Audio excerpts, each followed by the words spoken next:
most important message of your life arrived not as words, but as a single piercing whistle cutting through the air. At dawn, the mountains are still asleep. Mist clings to the cliffs, goats pick their way along narrow paths, and suddenly a sharp melodic note slices across the valley. It's not birdsong, it's not wind, it's a voice. In this town, speech doesn't travel by mouth, it flies.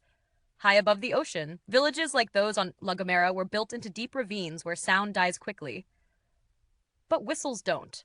For centuries, the people here learned to bend language itself into sound waves, compressing entire sentences into piercing tones that can cross kilometers in seconds. A greeting, a warning, a question, a cry for help. Stand still long enough, and the air begins to speak back. At first, it sounds simple, a few sharp notes, a rise, a fall. But listen closer.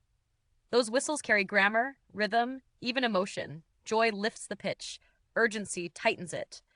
A mother can call her child home from a ridge so far away she can't even see him, and he answers back, perfectly understood.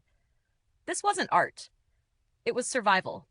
In places like Kushkoy, where forests and mountains swallow voices whole, whistled language became the fastest way to share news.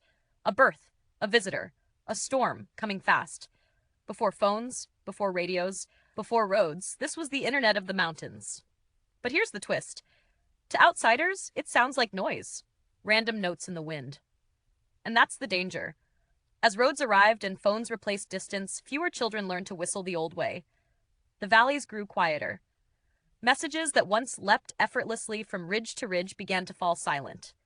Then one evening, an elder whistles across the hills, not to warn, not to call for help, but to teach. Younger voices answer, shaky but determined. The language isn't gone yet. It's waiting. Because these whistles aren't just sound. They're proof that humans will reshape language itself to survive.